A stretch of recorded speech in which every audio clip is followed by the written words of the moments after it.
I use the arrows, okay. Hey. All right, well, this is a presentation on how to start your own health business.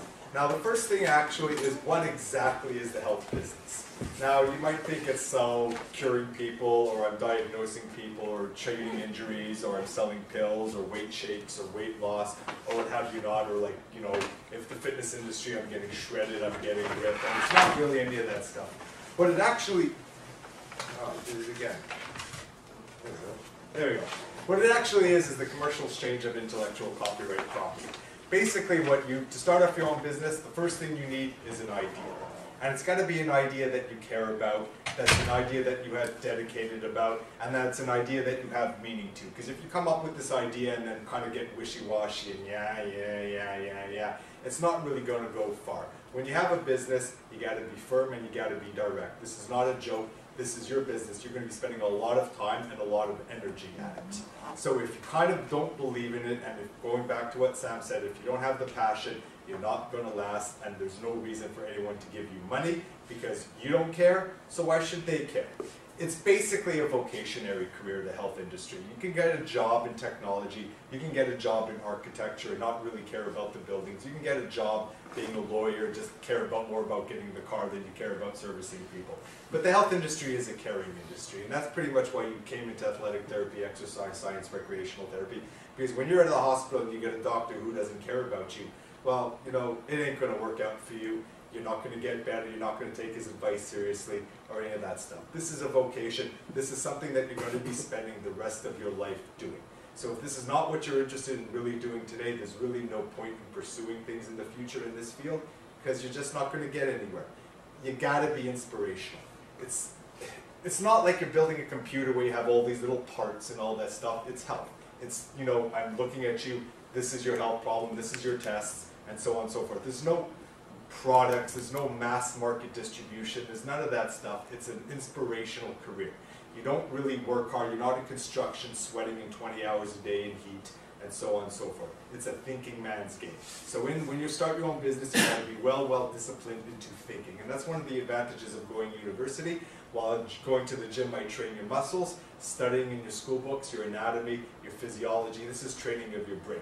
When you go out in the real world, as Sam said, the school thing doesn't really care, but it's the thought process, the thinking, the taking the exchange for the people who take an anatomy too, the whole digestive tract, piecing everything together. You take your tag test, you know all the little individual sets of anatomy, but you don't really know how when you start eating the food and where you put it out at the bottom, there's a whole chain of command that it goes through, and that's what it's like functioning and running a business. It's just a chain of command of a step-by-step procedure. There we go. Now, you're going to be pairing up with a lot of people when you start your own business. You're going to be pairing up with bankers. You're going to be pairing up with lawyers. You're going to be pairing up with doctors. You're going to be pairing up with real estate because you might need a building for this stuff. So anyone here studying real estate, you're studying exercise science. Don't assume you know everything about real estate because you're taking exercise science. You're going to have to go to someone who knows about real estate. You're going to need lawyers. So you're going to need legal help. Then there's the government. This is Canada, Medicare. It's government controlled, sorry. So you're going to have to do things in correlation and in partnership with the government, and then of course medical and clinical services. Now, what does running your own business in the health industry provides you? Well, you learn about how to take care of yourself. You learn how to eat.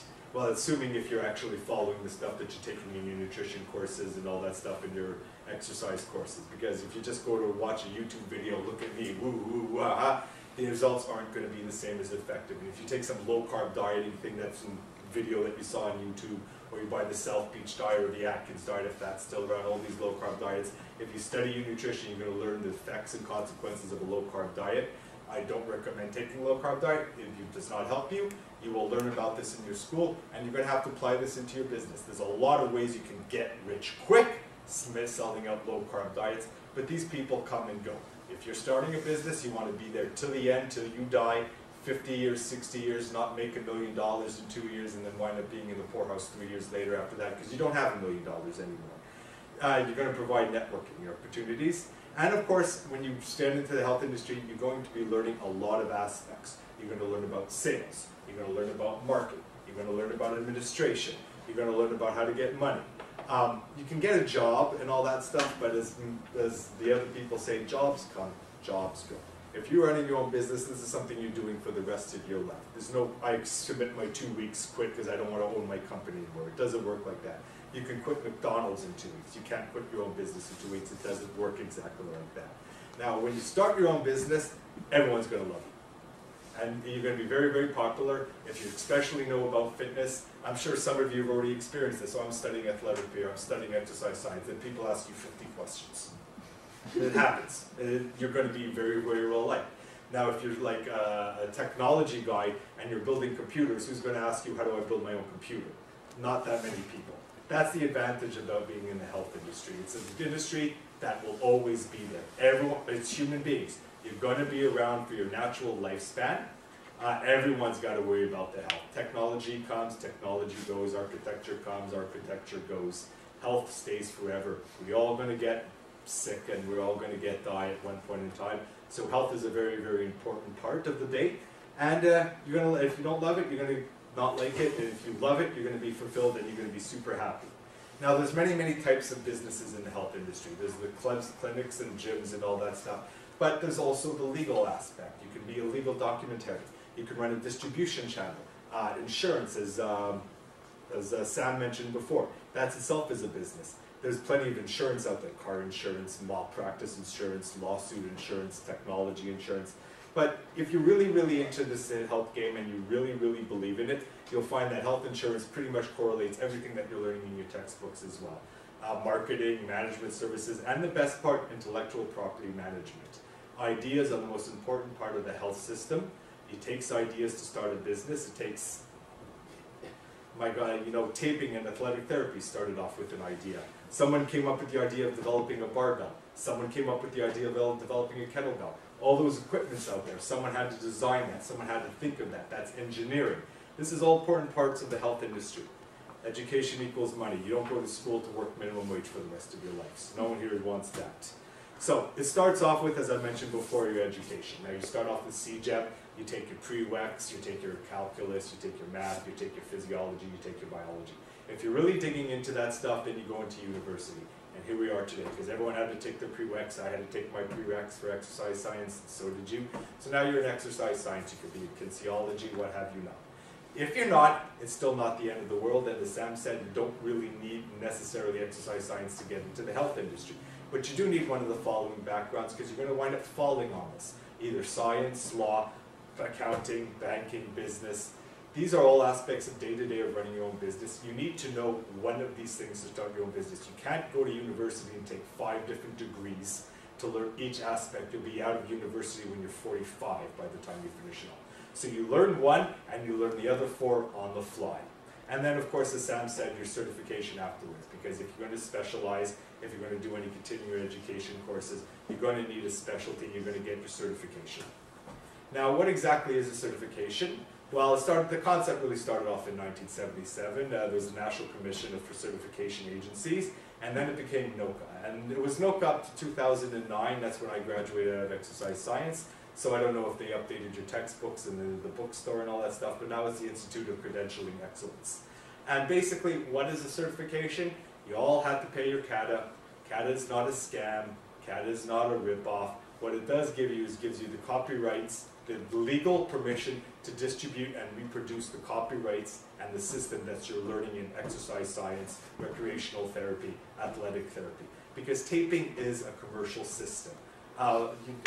Strength and conditioning, the CSCS, I don't know if you had to take that, or the ACSM, or the CSEP, and all the other certifications that you're studying in your programs. These are copyrighted systems. You can't just say, I'm CSCS certified, not actually have the certification, start going on in front of people talking about CSCS, start charging about that, because if the company found that out, they'd sue you because you don't have the intellectual copyright property, and you don't have the rights to reproduce or retransmit their commercial systems to a public for your own individual profit.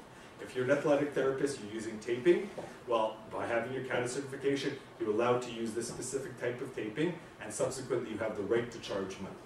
And therefore, that's how you make your money. So CADA, ACSM, CSEP, and all these certifications, they are not as scams. They are prerequisites, and they give you legal protection, because if it's not your idea, you have to pay somebody else to use their idea. If you want your own idea, that means you start off your own intellectual copyright property, you start off your own certification system, you charge people to use your system, you're making money, you're in business.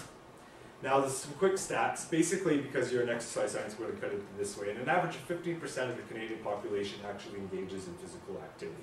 10% in rural, 20% in urban and higher educated areas. Which basically means 80% of people don't do nothing.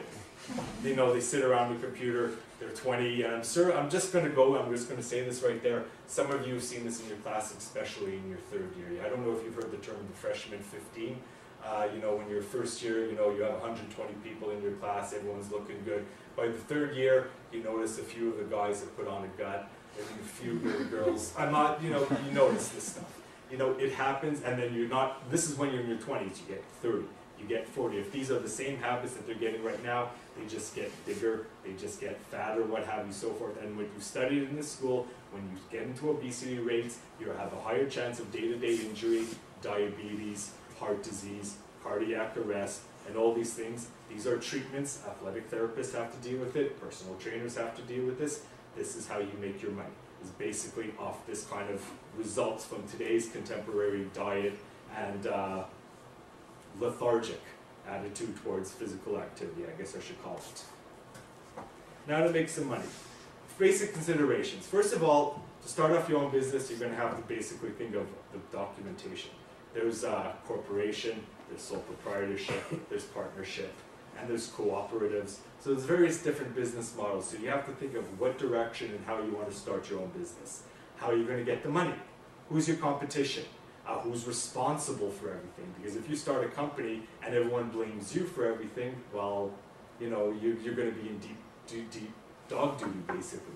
So someone's got to take the blame if things go wrong. You don't want the blame to be put on you. So you got to protect yourself and ensure that who is liable gets the charge with the liability. And it shouldn't all fall on your shoulders, because if you have to pay for other people's mistakes, you're going to have a deep problem.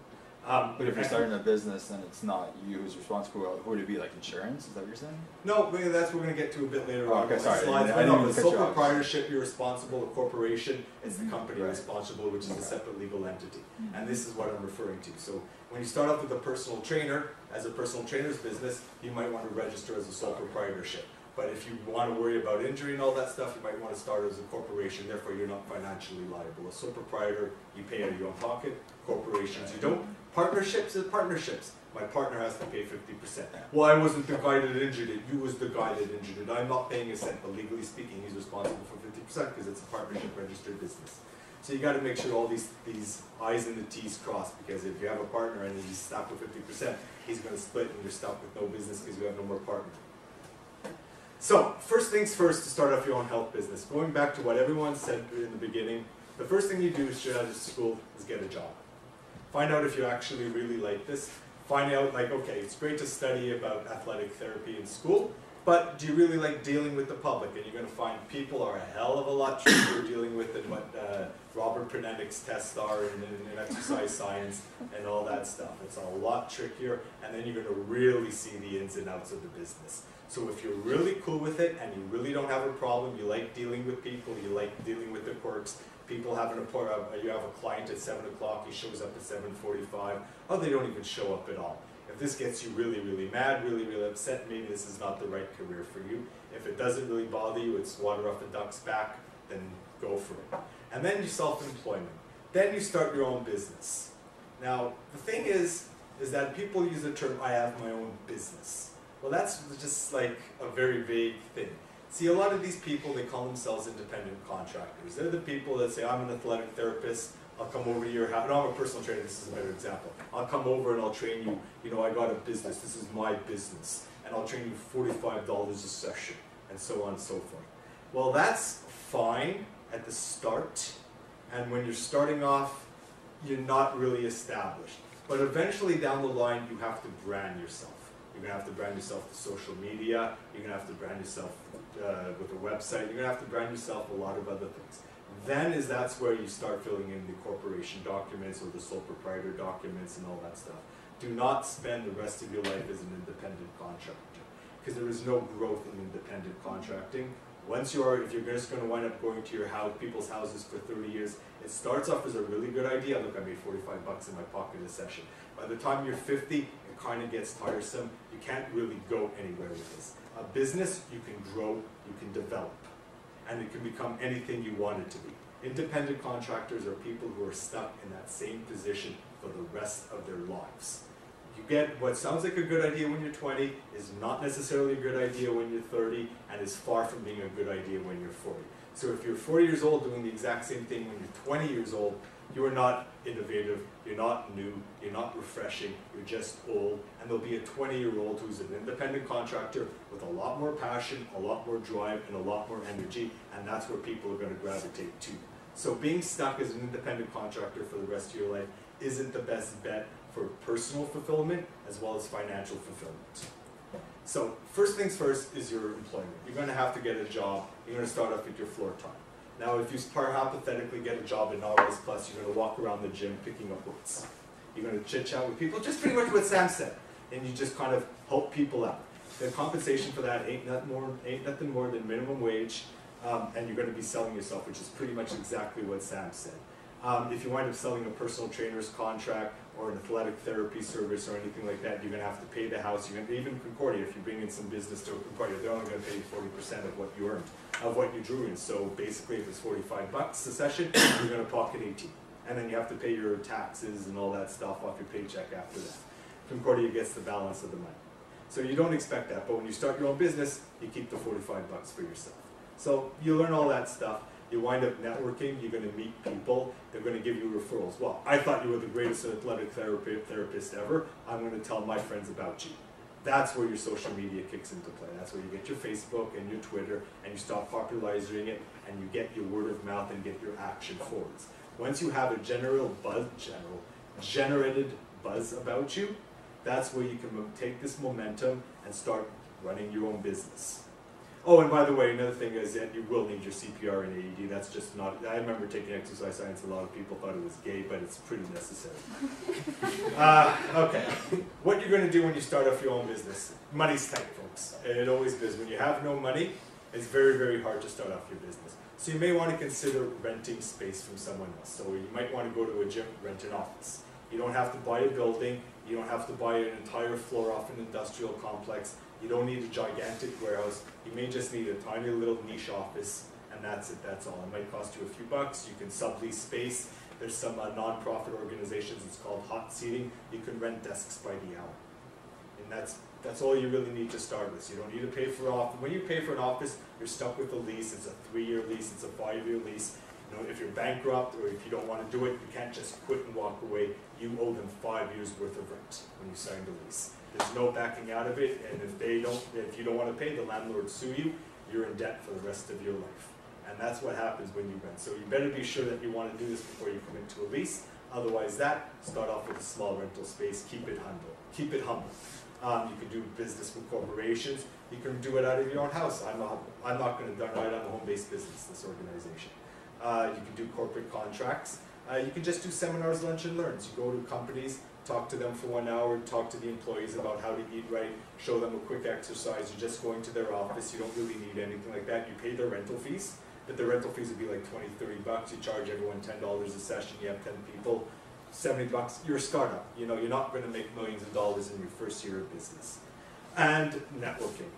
Networking at conventions, trade shows, galas, fundraisers is probably the most important about getting the word of mouth about your upcoming business. Because it's the best way. It's great to put it on Facebook, it's great to put it on LinkedIn, but you and 10 other million organizations and people are doing the same thing. Nothing replaces face-to-face. It's easy to hide behind social media. Social media is a tool. It is not the end-all, be-all. You still need to interact one-on-one with these people. And success is related to your EBITDA. This is probably the most important sentence you're going to learn about starting your own business.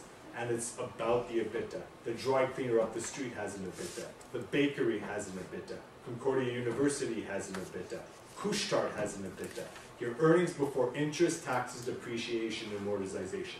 Profit is revenue minus expenses. That is beyond general and is far from accurate. Your earnings are your revenue. Your expenses are your interest, taxes, depreciation, and amortization. Your money isn't off your sales. I made $10,000 in sales today, look at me. No, that doesn't mean anything. It's your assets. It's the car that you own. It's the building that you have, or the lease. It's the equipment, like a camcorder, or the gym equipment out there. That's equity. Collateral is stuff that you can barter against, like your house. So if you want a bank loan, they're going to say, what's your collateral? Well, I have a house. Or I have, like, my parents are going to, when they pass away, I'm going to get 50% ownership of my house with my brother. So you can use that 50% of your house as collateral to get a bank loan to finance your business. Your cash flow. Once again, you make $1,000, that's your sales. But then the toilet broke in your bathroom, so the plumber had to come in and you had to pay him $300. So your cash flow was $1,000 minus $300. That's $700 in cash flow. Not $1,000 in sales. Look at men made $1,000. At the end of the day, you may not even walk home with $1,000. You may still be in the black because you still got payroll, your employees, your rent, your electricity, your cell phone, your internet. All these expenses come whittling off the $1,000. So in the end of the day, your take-home money isn't $1,000, and you can actually lose money at the end of the day. So never be mesmerized by this, I made $1,000 today in sales. That doesn't mean much. Your interest. Well, that's your loans. If you get a bank loan, banks don't give money for free. They charge you interest. So if you go borrow $1 million, they want $1.1 million in your back. You owe them $100,000 in interest fees. You have to take this in consideration because it comes right out of your sales, or your cash flow, shall I say. Your equipment financing. Unless you have $2 million, Daddy, can I have a check for $2 million? Here's son, here's $2 million, and you can go buy equipment. You're going to have to finance your equipment. If you buy gym equipment, if you buy athletic therapy equipment, what have you not. Financing is the most not necessary, but the most likely way most of you will go. And if you don't have what is termed by love money, which is Daddy giving you a big check, or you're already rich and you have a giant trust fund, and it doesn't matter. Taxes. This is Canada. Everybody knows their taxes. You pay. Who has got a job? You pay your taxes on your paycheck. If you're running a business, you have to payroll taxes. So it's not just the company that pays your payroll taxes, but then you have to pay a 20% surcharge on. So if you're making $500, I got to pay your payroll taxes. I have to match your payroll taxes to the government. So you pay payroll taxes off your paycheck. I still have to match those. So those taxes get paid twice. Once by the employee, once by the employer. Everyone just thinks, the type of government takes it off my taxes. No, the companies have to match your payroll taxes as well. Property taxes, you own a building, if you rent, you still got to pay your property taxes, snow cleaning, removal, insurance, building insurance, and all that stuff. These are expenses that you're going to be incurring if you wind up renting a space or starting your own business. Depreciation. You all know what depreciation is. You buy a car for $15,000, you drive it off the lot, it's now worth $7,500. So you have to take this into consideration, in fact, because your car, it is collateral, but it's not worth $15,000. I just bought it yesterday for $15,000. Well, now it's worth $7,500. Tomorrow it's going to be worth $7,400. So that loss of money, and you did lose $7,500 as soon as you drive your car off your lot. You have to take this in consideration because you just lost that much money. And amortization, if you get that far, you're going to want to buy a new building. You're going to have to make monthly payments for that. You're going to have to repay your loans. If you buy a business loan, a small business loan from the government, a business loan from the bank, that's your actual face value of your loan. So it's not the interest. You borrow $1 million, you still have to repay your $1 million. That's the amortization. Networking. Go to employment events. Now, if you're going to be a personal trainer, is there really, to generate your business, is it really good to go to a personal trainer's convention? You're in a room full of personal trainers. Who's going to buy your services? So you go to other things. For example, you want a website. If you pick up a .ca website, you're going to get your ICANN. It's a mandatory tax, once again going back to your EBITDA, that you have to pay to operate a website in Canada under the .ca. For your tax, you get to be part of their association. It's free. You already paid for it when you registered your website. You go there. Now, a first-hand experience, it's website people, it's tech people. Going back to what I said, when they're 40, sitting in front of a computer all day, the guts come out, their shoulders hurt, their elbows hurt, their knees hurt. These are the people that are most likely to need athletic therapists. And I've been there many years. You're going to see a lot of people in a lot of industries. No one's in the fitness industry at these events. And but that's just it. You pass out your cards. Hi, I'm John, I'm a personal trainer, and oh, my knee hurts, oh, my back hurts. Oh, you're a personal trainer, how am I going to lose these 30 pounds? That's how you're going to jump up your business. If you're a personal trainer and you go to CanFit Pro when you're in a room of 5,000 other personal trainers, isn't going to put a lot of money in your pocket. So it's very important that you go to these networking events, but not in the field of industry that you are. You go to other industries, even architecture, computer technology, engineering, lawyers. Lawyers are great. Lawyers have a lot of money. They're the most people likely to pick up personal trainers. So you go right to lawyers' meetings. That's what networking is about. Do business with people who do business with you. So if you're buying equipment from people, they're the most likely ones to buy service from you because it's a give or take relationship. Never be the chump that just winds up paying for people's services and not getting anything returned. That's pretty much a surefire way of losing money in your business. Always develop relationships and partnerships when you start your own business. Even as a personal trainer, athletic therapist, or computer tech guy, whatever you want, it's all about relationships. If you don't work with the other people won't work with you. And that is pretty much your key to the gateway. The rest of the stuff is word of mouth that trickles down through social media. But always start off with the people who know you best. And as Tarek said before, get them to do the referrals, get them to put the endorsements on LinkedIn. That's how you're going to start growing up your business and expanding it. Get advice, prefer deals, and investors. Now, the decisions that you have to make when you want to move forward in your life. Do you want to incorporate? Do you want to be a sole proprietor, or do you want a partnership? The different advantages and disadvantages, pretty much like I explained to Chris over there with liability. Sole proprietors, you're responsible for everything. You know, you wind up driving down the, you lose $10,000. That's $10,000 that comes out of your pocket. There's no declaration of corporate bankruptcy. That means if you have to declare bankruptcy, this is going to affect your ability to get a house loan. It's going to affect your ability to get a car finance. It's going to affect your ability to get a credit card. Basic stuff, everyday stuff. You don't take this for granted. If you're a sole proprietor, you're responsible, and if things go bad, you're going to financially suffer, and it's going to have every other influence in your life, from your banking, your credit card, the car you drive, getting a house, all that stuff. So you might want to incorporate. The advantages of corporation is that you're not responsible. The corporation is responsible. A corporation is basically giving birth to a baby, and then it becomes its own individual, its own culture, its own personality, separate from you.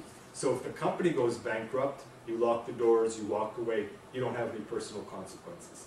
But with a corporation, there's a lot more paperwork and a lot more taxes, and you're going to learn that very, very quickly. So it's a lot more labor intensive on the administrative side of corporation than it is a sole proprietorship. Partnership. That's two people. You and you get to start a business together. You and two don't fight, don't get along, out goes your business. And then you're financially responsible for the debt. So then you can bicker around in courts and all that stuff. If you guys get along really great and you work as a unit, you're going to make a lot of money. There's a lot more money in cooperation than antagonism. So you have to take that in consideration if you want to start a partnership. You can have 3 partners, you can have 4 partners, you can have 5 partners. The more partners you have, the more money that you can make, but the more potential for problems. The most common, in the health industry, you don't really see many partnerships. It's accounting firms and lawyer firms and all that stuff that usually have partnerships. So if a lawyer doesn't like the other lawyers, he can go hasta la vista, give me back my share, and I'm gone. And they can find another partner to come into the lawyer firm. But in the health industry, you really have 2, sole proprietorship or corporation. You can change a sole proprietorship to a corporation, but you can't change a corporation into a sole proprietorship. So it's always best to start off first with a sole proprietorship. If you're doing really well, you grow and expand that way. Profit versus non-profit. Now Arturo talked about that with you very recently. Health is a community service, folks. There's 4 reasons to be a non-profit. Relief of poverty, advancement of education, promotion of religion, or community services. Health is a community service. You may want to take this into consideration when you incorporate your business. That the advantages of non-profit is you don't pay income taxes. You work very hard, you got to give 30% to the government. Actually, even more in some, that's 33%. Some goes to the province of Quebec, some goes to the country of Canada. Why pay taxes? So if you make $1 million, you just lost $320,000 in taxes that you have to pay to the government. Why pay that? That's money in your pocket. It's the difference between buying a BMW and taking the bus is $320,000 a year. So you may want to take this into consideration. Should I become a non-profit? Should I become profitable? The advantages to being a profit company is that you can do pretty much whatever you want within legal means. The advantage of non-profit, well, it's a lot more regulated. You know, there's a lot more checks and balances. You have to deal with the Canadian Revenue Agency. You get audited every year, your finances. So I'm a charity, I get audited every year by the Canadian Revenue Agency or Revenue Quebec, but I don't hide anything. So I really don't care. Audit me, go for it. I got nothing to hide, so it doesn't matter for me. If you're playing shenanigans and all that stuff, maybe a nonprofit's not good for you. Now, you may want to consider there's two types of registration. You can register in the province of Quebec, or you can register as a Canadian business. If you register in the province of Quebec, you can only pretty much go to Ontario, New Brunswick, Nova Scotia, basically adjoining provinces. Your chances of getting your business put into British Columbia are very slim to none because it's provincial regulation. Therefore, you might want to incorporate federally. The disadvantage of incorporating federally is that you don't get provincial protection because there's insurance and all these liability stuff that the governments, in each respective province, there's do's and don'ts that each respective province has. So you're not kind of protected like, I'm a charity, I'm a charity registered in Quebec, I can't be sued. No one, unless I do something criminal, I can't be sued. If I was registered in Canada, I can be sued. So these are disadvantages and advantages of registering provincially and federally. You may want to consider this. Once again, you can move from provincial to federal, but you can't move from federal to provincial. So it's pretty much a one-way street. So it's always best to start off small, locally, and then expand, because if you go big, you can't go small.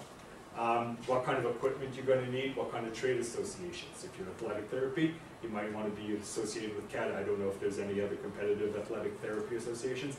Personal training, you have CSCS, ACSM, CSEP, CANFIT Pro. You have your choices. So which association, basically certification, are you going to align yourself with? Now, are you going to be targeting community, or are you going to be targeting industry? There are tech guys that handle only tech companies, or for major businesses, and there are tech guys that handle residential. You have one of the two. Financing and what kind of certifications you have to consider if you're going to deal with old age people, if you're going to deal with youth, if you're going to deal with athletic therapy, whatever myriad of services that you wish to provide, whatever target demographic you wish to serve, you're going to need to consider that certification. Liability, well, we just discussed that before. Seasonal revenue fluctuations. Personal trainers really busy after New Year's, really busy in September, October. Come June, July, August, your income's going to be zero. Everyone's on holiday, everyone's outside biking, everyone's outside swimming, no one's really in the gym. So you're not going to be making much money in the summertime, but you'll really be busy in the wintertime. Can you handle that? That's up to you. What are you going to do for money? Well, you might want to put in divergent activities and all that stuff to recuperate money. Once you start a business, you're not going to get a job. No one's going to hire someone with a job. Pardon me. No one's going to hire anybody with a job because they have a business. Like, I have my own business. This takes up a lot of my time. It's not like I could go work part-time with Couche-Tard. And if then during the interview and all that stuff, they say, what do you do for a living? Well, I do this. Well, we don't interest in people who have their own business. We want people who are committed to being a deputy clerk. So you will do one or the other, but you can't do both. So you have to understand that some businesses are busy at periods and not so busy in other periods. If you can take the financial hit when it's quiet, continue on. If you're not, you may want to think of doing other things as well as what the activity that you're doing. Customer demographics. If you're going to be dealing with seniors, there's no point in hanging around in a children's school. There's no point to it. So you have to be in the area of the area with the people who are going to purchase your services. If you're, like I said, if you're dealing with old age people, hanging around high schools just doesn't work. But I know I'm repeating myself. Health is charitable. I discussed that before. Income tax versus no income tax, salaries versus dividends. That I did not mention. When you're nonprofit, a for-profit company can sell shares. You've seen this in the newspapers and all that stuff. Shares in Microsoft, Facebook, their shares go up, shares go down. Charities can't have shares. For-profit corporations, they make their money off their dividends. Registered charities, they make money off their salaries. You're all familiar with the term with the salary. Everyone wants a job with a salary. When you're nonprofit, you set your own salary, you pay yourself a salary, and that's it, that's all. There's no other financial means or gains when you're nonprofit. But the money for the salary doesn't come from your profits, it doesn't come from your revenues, it comes from the fact that you don't pay income taxes. So if you're paying $320,000 in income taxes a year, and then you get that check back, well, that can very well be your salary for a year, $320,000. A hell of a lot more money than working at Couche-Tard for $25,000 a year. Charities are non-transferable. You can buy and sell a company, you can't buy and sell a charity. Taxable expenses versus income tax deductions. Your charities, you get an income tax receipt. Companies, you just get an invoice. You've seen that. You get an invoice. You go to a company, you get an invoice. Charities, you give me $500, I give you an invoice if I'm a company. If I'm a charity, you give me $500, I give you an income tax receipt. The income tax receipt is an income tax deduction off your expenses. So if you have a certain tax threshold, like you make over $28,000, you pay a higher tax bracket. You bring this income tax receipt, it undercuts you under your $28,000, you pay less income tax. That's more money in your pocket. So you have to consider this. Nonprofit does not mean you don't make money. Nonprofit means that you spend the money that you make. So a corporation can hold $1 million in a bank account, not a charity. A charity cannot really hold $1 million in its bank account. Just means you have to spend it all. So if you have money to spend, you can buy a TV set. You can buy a car with and put it under the charity's name. She's laughing, but that's how it works. You know, that's the advantages of being a nonprofit. So you may want to consider it. But once again, it's very regulated and you will be audited every year. So I discussed this before, the federal and provincial. Financing. The real world is that no one's going to give you money to start off your own business. Sorry folks, you're going to have to earn that money. Now, when you want to apply for bank loans, when you want to apply for government grants, when you want to apply for young entrepreneur grants, the Canadian job grants, what have you not, as a business, they're going to look at your EBITDA. So you're going to need strong financials. They're going to want to know your assets. They want to know your liabilities. They want to know how much interest you pay. They want to know the depreciation value of your equipment. You're going to have to wind up submitting all this. Now, if you're in Quebec, even if you're in a registered federal business, you're still going to have to do this in Quebec. You're going to have to register an account with the Conseil de Développement Économique du Québec. There's basically one in there's one in the West Island, one in Laval, one in Ville-Marie, one in the East End, one in Saguenay, In every basic voting jurisdiction, there's a Centre de Développement Économique. And you're going to have to deal with these people. You do not get a check in the mail when you apply for grants or bank loans or any of that stuff. If you apply for a bank loan, they're not going to mail you $1 million check. What you're going to have to do is you're going to have to take your invoices from your suppliers and all that stuff. On the invoice, it's going to have your business registration number, your GST, PST, HST numbers, whatever. It's going to have your sold to and billed to addresses. You take this invoice, you go to the Centre de Développement Économique, you give them the invoice, they cut the check on your behalf. If you have a bank loan from the TD Bank, hypothetically, TD Bank isn't going to mail you a check. They want you to go to the bank and bring in the invoice. They'll cut the check on your behalf and pay your bill for you. So you don't have to worry about paying your bills. The banks will pay your bills. The government will pay your bills if you're nonprofit. So you don't have to actually deal with all that stuff. You will not get that money to start off your own business. You'll find information on the Canadian entrepreneur loans and all that stuff. And they'll give you $1,000 to start off your own business on the entrepreneur loans. The $1,000 isn't, you're not going to get the $1,000. And the $1,000 is basically, it's kind of a marketing scheme. To start off your own business, it's a $200 registration fee to the government. You have to submit a nuance fee of $25. You're going to have to put a fee to start your own. You have to pay money so you can get a GST number to start charging taxes on this stuff.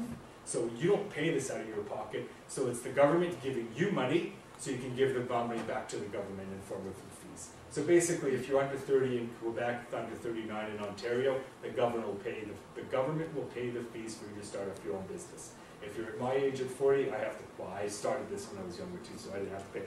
But if you're over 40, you wind up having to pay for it out of your own pocket. And there's a lot of fees in starting up your own business. The Quebec government charges you fees, the federal government charges you fees. You may have to pay like GST fees, name registration fees, insurance fees, all these fees the government will pay to start up your own business. But once again, you're going to have to bring in those invoices and you're going to have to be a business. Sales figures, AK clients, are part of cash flow and whole little merit. I mentioned this before as well. I have 10 clients. I have 1,000 clients. I have 1 million clients. Look, go to the bank, go to the government, go to the Centre de Développement Économique. I have 10,000 clients. What do you do? No one's going to care. They're going to look at your financials. You got to have your financials, and if you ever look in your books, your financial constitutes your assets, your liabilities, and all that stuff in relation to your EBITDA. You will not receive a check in the mail, as I mentioned before.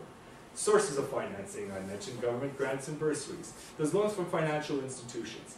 And this is the part that some of you may be offended at, the charities and foundations. The fact of the matter is, it's a lot easier for her to get a bank loan, to get a grant to start off your own business than you, but most importantly, Chris. Chris is over there is probably the least likely to be able to get a grant to start his own business because he's a white male. It just happens to be that way. Ethnicity counts for a lot, gender counts for a lot, and religion counts for a lot. So when you look for grants to start up your own business, you're basically going to wind up finding that there's a grant for women to start up their own business. There's a grant for Muslims to start up their own business. There's grants for Jews to start up their own business. I hope I'm not offending anyone by using this terminology. But those actually exist. Those are called criteria for those money, and you have a better chance than that guy has. And that's just the way it works in the real world. Sorry to bring that up, but I don't want you to be shocked when you look at, well, why did she get a grant or why did he get a grant? It's the same business. How come I'm not getting a grant? That's why. I don't make the rules. That's just the way it is. Oh, and the guaranteed small business loans. You're young. You're all eligible for those. But those come with interest, 5% up to 8%. You go to the banks, the government, they're guaranteed from the guaranteed small business loans are guaranteed by the government. So you go to the bank, you get a guaranteed small business loan. You still have to pay a 5 to 8% interest, but the government will guarantee that that loan will be repaid to the bank. If you go bankrupt or if you don't spend your money on all that stuff, you will have to deal with the government. The banks absolved for everything. So if they give you $30,000 in a guaranteed small business loan, they're guaranteed to get the $30,000 back. So they have no problem giving that to you. But if you decide to forfeit on or default your payments, you're going to be dealing with the federal government, and that's Canadian Revenue Agency, that's Revenue Quebec, and they go with you with sharp teeth and fangs. And they'll take everything you got. You don't mess around with those people. So if you're going to get a loan, you better be pretty sure that you're going to be using it for your business, and you're going to have to be on the up and up because you have to submit those invoices. Once again, it's not a check in the mail. You bring those invoices. They're going to see the transactions that you're going to do. There's a paperwork trail. You're going to be accountable. You're going to be liable for these actions, and that's pretty much it. But that money is pretty much existing there for you to start up your own business if you're willing to pay the 5 to 8%. Protect yourself. Now, Sam mentioned this before. The most important part of the health game is your insurance. Now, Sam talked briefly on the insurance. You have two types of insurance. You have the general liability insurance, and you have the professional liability insurance. There's differences, there's advantages and disadvantages of each insurance. First thing is the general liability insurance. This is your ordinary negligence insurance. It's also called static risk. This is kind of a voluntary insurance. If you open your own gym, if you open up your own athletic therapy clinic, if you open up your own recreational therapy clinic, you're going to need this. This is the kind of insurance where someone's walking up their steps, you forgot to put the salt or the gravel on, they slipped and they broke their leg on the way there. They can sue you. It's your liability. This is the insurance that's going to cover you for that. If you're at total home training, when you're going to other people's houses, you don't deal with that, so you don't need that insurance. But if you're going to have your own office, or your own gym, or your own clinic, or your own company for whatever, for whatever it is, you're going to need general liability insurance. Now, for those who watch TV, the professional liability insurance, that's your malpractice insurance. That is if you cause an injury, that is if you misdiagnose, or any of these things, you're going to pay out of pocket. And this is the insurance that's going to cover you, because if you're a personal trainer and you're training someone and they throw out their back and they sue you because you showed them bad technique, you're paying out of pocket if you don't have that insurance. And that insurance can be up to $100,000. These people relied on your expertise, they relied on the security, you failed them, you hurt them, you paid for that. You broke it, you buy it. That's pretty much it. So they can get to $100,000 for an injury in Canada. So if you hurt someone personal training, you might be out $100,000. So you're going to need that insurance to protect you. If without insurance, you've got a real problem. You can't get by without insurance. You're going to need insurance. When you're starting off, exactly what Sam said before, it's not a big deal. When you're sole proprietorship, you're going to need professional liability insurance. If you have a building and all that stuff, you're going to need general liability insurance. Actually, you're going to need both insurances. So if you have your own gym, you're going to need both. And you're going to have to get your personal trainers covered by this. So if I hire you as a personal trainer, I have to make sure your certifications are all on board, because my insurance isn't going to cover you unless you hurt somebody. And if you don't have the copyright protection and the right to reproduce these weight training systems, CSCS, ACSM, what have you not, and if you do something completely deviant out of what these systems that your certification allowed you insurance is going to cover it. So I have to be assured that you're going to be follow the programs and the systems that you learn with that specific certification, be it CADA, ACSM, or what have you not. So that's the reason, another reason why certification is very important, because you're not going to be getting insurance without certification. It's very important. So it's like the employee will have their own insurance, and also the employer have their insurance to cover the employee? There's multiple ways of going that. The employer has to have insurance. If I want to insure you, it's going to cost me more money. I can save myself a few bucks by pawning the insurance costs off onto you. But if you do something that's like someone sued you, you can turn around and sue me. Because, you know, I'm working for you, so I'm doing this, I hurt someone, so now my insurance is going up, you're suing me. So I'm, you know, so then I got to counter-sue you, and you see the mess that it works. So while I may not pay the cost of the insurance, if something happens, I may have to pay the consequences financially. So some companies are very cheap and nickel and dime in that way. Well, they'll pawn off the cost of insurance to you. But if you're owning your own business, it may just be better for you to overall have an umbrella insurance for everyone. That way you can micro-control. Micro-control isn't really a good term for business, but you want to control what your trainers are doing. So if you go work for Nautilus and they tell you, we have to do this and you have to do this, they're not just being on your butt when they say that. You know, they're protecting themselves because in case of financial liability. But I'm pretty sure Nautilus Plus makes you get your own insurance as well, so it's not the most accurate example, but there are other companies that don't expect you to buy insurance. These are the factors that one has to take in consideration with insurance. I don't really know how to explain it. It's just a myriad of possibilities. Protect yourself.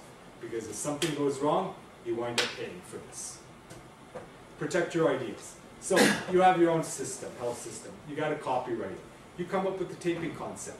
Well, that's a fantastic taping concept. I'm going to call the Canadian Intellectual Property Right Office. I'm going to patent and I'm going to copyright it. I just stole your idea. So if you start doing that taping, I can sue you for using your own idea. So you have to protect yourself, you have to copyright. If you come up with anything, protect yourself, copyright. If you come up with a brand new tool, if you come up with a new gym equipment machine, patent it. Because if someone else sees that it's not patented, they're going to patent before you, and they just stole your idea. And in the real world, people steal your ideas. If you have your own brand, your own company, like SGS Fitness is a brand, or trademark. That way no one can use my logos, no one can use my slogans, no one can use my presentation that I'm giving to you right now. So if someone wants to go up and take this presentation and go do it at McGill and all that stuff and charge money for that, and if it's trademarked under my name, I can sue them for the money that they're making by using my presentation. If I don't trademark, it's a free circus and they can just do whatever they want, they can take whatever they want, and they make the money off my ideas. Going back to what my first slide said, starting your own business, it's an idea. And you have to protect yourself. Copyright, patent, trademark. Strongest muscle is your heart, care. Because if you don't care about your business, you don't care about your clients, you don't care about anything, you're not going to get far. Protect your ideas, and we mentioned it before, education doesn't stop in school. It's a never-ending process. Don't think, well, I can't wait to go out in the real world and get a job because, you know, school sucks. You're going to find out that the learning process never ends. And in the real world, it's like I said, you hurt someone, you're messed up. There's no 80%, 60%, look at me, I got GPA. You're allowed to make mistakes in essays, you're allowed to make mistakes in tests. In the real world, there's no margin for error, folks. You do it, you do it. If you hurt someone, you make a mistake, you pay. And it hurts you out of your wallet. If you make a mistake on your test, it doesn't cost you money out of your wallet. In the real world, it costs you money. So that's it. And most importantly, believe in yourself. Because if you don't believe in yourself, how is everyone else going to believe in you? And you got to care, folks. I want to thank you all for coming here. I understand you had a long day at school with all your classes, your exams, you got homework. So the fact that you invested 2.5 hours of your time to come listen to us speak is greatly appreciated.